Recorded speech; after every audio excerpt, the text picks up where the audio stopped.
नमस्कार, मैं डॉक्टर मेज़बिन आप सबका अपने YouTube channel my online education में बहुत-बहुत स्वागत करती हूँ। आज हम लोग इंग्लिश ग्रामर का लेसन प्लान कैसे लिखते हैं, उसे समझेंगे। उसके पहले मैं आप लोगों से रिक्वेस्ट करना चाहूँगी कि ये वीडियो अंत तक ज़रूर देखें।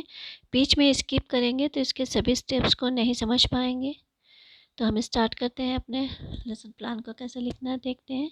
सबसे पहले ऊपर लेसन प्लान सभी लेसन प्लानों की तरह ही लिखेंगे सेंटर में और उसकी संख्या को लिखेंगे। फिर कॉलेज नेम लिखेंगे। फिर उसके बाद क्लास, सेक्शन, सब्जेक्ट में इंग्लिश ग्रामर मेंशन करेंगे और दाएं तरफ डेट, पीरियड और ड्यूरेशन होगा और सेंटर में टॉपिक को लिखेंगे। ये टॉपिक के पास तक ग्रामर आ गया तो इसको इस तरह से ना लिखें, टॉपिक एकदम अलग से दिखना चाहिए, तो इसको इंग्लिश के नीचे ग्रामर ब्रैकेट में करके लिख लें इस तरह हो तो। फिर जनरल एम्स लिखेंगे। जनरल एम्स सभी जितने भी ग्रामर के लेसन प्लान बनेंगे उसमें यही होंगे, उसमें कोई चेंजेस नहीं होंगी।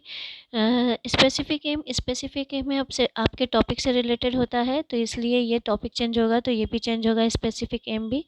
और ये हमारे ब्लूम की टेक्सोनॉमी कॉग्निटिव, इफेक्टिव और साइकोमोटर डोमेन पर आधारित होता है और तीनों पर कम से कम एक ऑब्जेक्टिव बनने चाहिए आपके। यहाँ पे तीनों से रिलेटेड एक ऑब्जेक्टिव है और ये ऑब्जेक्टिव जो है फ्यूचर टेंस में लिखे जाते हैं और ओवर्ट बिहेवियर के रूप में होते हैं। फिर हमारा नेक्स्ट स्टेप है मटेरियल एड्स हम लिखेंगे। मटेरियल एड्स में पहले हम देखिए इसमें उल्टा लिख दिया है तो इसको आप सही कर लीजिएगा कि कॉमन क्लासरूम इक्विपमेंट पहले लिखेंगे और फिर जो भी आप यूज़ कर रहे हैं रोलर बोर्ड, चार्ट, मॉडल, उसको हम उसके बाद लिखेंगे। फिर हमारा प्रीवियस नॉलेज आएगा। प्रीवियस नॉलेज स्टूडेंट का प्रीवियस एक्सपीरियंस होता है पर आधारित होता है, जैसे यहाँ लिखा हुआ है student have common knowledge about the noun. फिर उसके बाद इंट्रोडक्टरी क्वेश्चन आएंगे, उसमें ये दो फॉर्मेट बनेंगे इस तरह से, पीपल टीचर एक्टिविटीज़ और स्टूडेंट रेस्पॉन्सेस। ये क्वेश्चन जो होते हैं इंट्रोडक्टरी के क्वेश्चन, ये टॉपिक निकलवाने के लिए पूछे जाते हैं। 3 से 4 होते हैं, तीसरे या चौथे में आपका टॉपिक निकल के आ जाना चाहिए और ये बच्चों के प्रीवियस एक्सपीरियंस पे आधारित होते हैं, लिखे जाते हैं। फिर उसके बाद हमारा आएगा statement of the aim. Statement of the aim जब हमारा टॉपिक निकल आएगा उसके बाद ये लिखते हैं, जैसे today we shall study about noun. Teaching method क्या होगा, चूँकि ये लेसन प्लान जो है ग्रामर का है इसलिए इसमें दो विधियों का मोस्टली प्रयोग करते हैं, इंडक्टिव और डिडक्टिव। तो यहाँ चूँकि हम इंडक्टिव मेथड का प्रयोग कर रहे हैं तो यहाँ हम इंडक्टिव मेथड लिखेंगे। एक्चुअली इंडक्टिव मेथड ही आज जो मॉडर्न मनोवैज्ञानिक हैं या साइकोलॉजिस्ट है वो ज़्यादा बेटर मान रहे हैं मेथड डिडक्टिव की अपेक्षा, तो हम यहाँ इंडक्टिव मेथड यूज़ करेंगे। फिर प्रेजेंटेशन में ये देखिए जितने यूनिट में आपने डिवाइड किया है उसको लिखना है। यहाँ 2 यूनिट में डिवाइड किया है तो 2 यूनिट, 2 या 3 यूनिट भी आप रख सकते हैं, 3 से ज़्यादा मत रखिएगा क्योंकि हमें 35 से 40 मिनट में पढ़ाना होगा। फिर उसके बाद हम आएंगे ये हमारे प्रेजेंटेशन के लिखने के लिए। देखिए यहाँ से हमने हेडिंग डाला, अब हम इसको लिखेंगे। इसमें 3 कॉलम हम बना लेंगे। पहला है people teacher activities, student activities और तीसरा है black board writing. People teacher activities में जो टीचिंग लर्निंग के दौरान पीपल टीचर करेंगी क्लासरूम में उस सारे एक्टिविटीज़ को लिखते हैं कि कैसे करेंगी, और स्टूडेंट रिस्पांस में यानी बच्चे क्या रिस्पांस करेंगे उसको लिखते हैं, और ब्लैक बोर्ड राइटिंग में टीचिंग लर्निंग के दौरान जो आप ब्लैक बोर्ड पर लिखते हैं उसको लिखते हैं। तो इसमें सबसे पहले डिडक्टिव मेथड में सबसे पहले एग्जाम्पल देते हैं, तो एग्जाम्पल आप देंगे 3-4 जो भी आपको उपयुक्त लगता है उस टॉपिक से रिलेटेड, तो यहाँ आप एग्जाम्पल दिया, फिर बच्चे क्या रिस्पॉन्स कर रहे हैं उसको लिखा और ब्लैक बोर्ड में हमने क्या लिखा उसको भी लिखा। फिर डिफिनेशन लिखेंगे, यानी हम नाउन पढ़ा रहे हैं तो नाउन की डिफिनेशन देंगे कि नाउन क्या है। उदाहरण दिया, डिफिनेशन दिया। अब हमारा आएगा जनरलाइजेशन, यानी कि डेफिनेशन के अनुसार हमारा उदाहरण कैसे बता रहा है कि यहाँ नाउन है, तो उसको हम प्रूव करेंगे। यहाँ पे जनरलाइजेशन में वही दिया गया है, आप देख लीजिए, चाहे तो स्क्रीनशॉट लेते रहिए आप लोग। फिर हमारा नेक्स्ट स्टेप है जनरलाइजेशन के बाद एप्लीकेशन और एक्सरसाइज। हम एक्सरसाइज करवाएंगे बच्चों को। ये एक्सरसाइज स्टेटमेंट के रूप में भी हो सकता है और पैराग्राफ के रूप में भी हो सकता है, मिलान के रूप में भी हो सकता है, क्वेश्चन के फॉर्म में भी हो सकता है, मतलब किसी भी फॉर्म में ये लिखे जा सकते हैं। तो जिससे कि बच्चों को नाउन क्या है वो एकदम अच्छी तरह से समझ लें। तो यहाँ पे पैराग्राफ दिया गया है और बच्चों को नाउन कहाँ कहाँ है वो छांटने के लिए कहा गया है। तो इस तरह से ये पैराग्राफ के थ्रू है और बच्चे रिस्पॉन्स कर रहे हैं।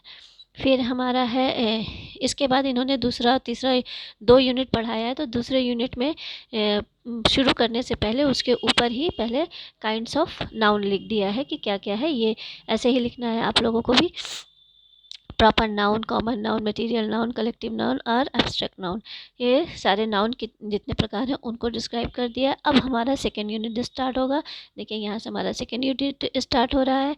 इसमें भी सेकेंड यूनिट में इन्होंने प्रॉपर नाउन पढ़ाया है। तो प्रॉपर नाउन सबसे पहले हेडिंग देनी है, फिर उससे संबंधित एग्जाम्पल देना है, एक्सपोजर टू एग्जाम्पल, 1 2 3 4 जितने भी एग्जाम्पल देंगे वो देंगे। फिर उसके बाद उसकी डेफिनेशन देंगे। डेफिनेशन के थ्रू हम फिर प्रूफ करेंगे कि हमारा उदाहरण में कैसे प्रॉपर नाउन है। और स्टूडेंट एक्टिविटीज़ में बच्चे जो रिस्पॉन्स करेंगे वो लिखेंगे और डेफिनेशन में बच्चे लिखेंगे क्या लिखेंगे, क्योंकि ब्लैक बोर्ड में आप राइटिंग कर रहे हैं तो बच्चे उसको लिखेंगे तो उसको हम मेंशन करेंगे जी स्टूडेंट विल लिसन अटेंटिवली। फिर हमारा इसमें डेफिनेशन के बाद पहला एग्जांपल हो गया, दूसरा डेफिनेशन, अब तीसरा ये जनरलाइजेशन होगा।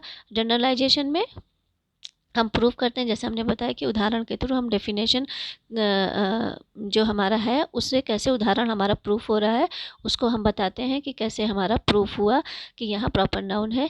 और फिर एप्लीकेशन में हम फिर एक्सरसाइज कराते हैं। अगर तीसरा यूनिट होगा तो फिर यही प्रोसीजर हम फॉलो करेंगे जो हमारा नेक्स्ट काइंड होगा उसमें।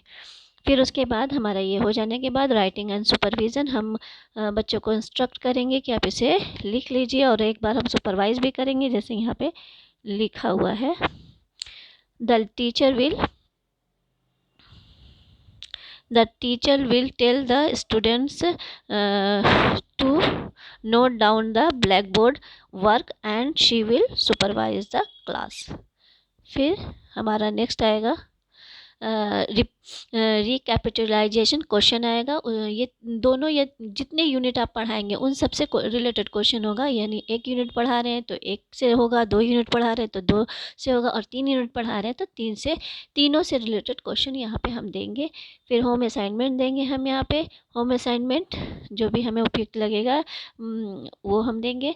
और फिर ये आप जान लीजिए जितने भी लेसन प्लान लिखे जाते हैं वो सारे फ्यूचर टेंस में लिखे जाते हैं। तो ये भी आप फ्यूचर टेंस में ही लिखेंगे, करके लाइएगा, करेंगे, इस तरह से, ठीक है।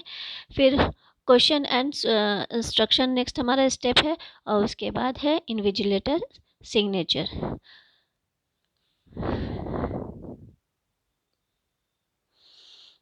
थैंक यू वेरी मच, आपने ये मेरा वीडियो लास्ट तक देखा।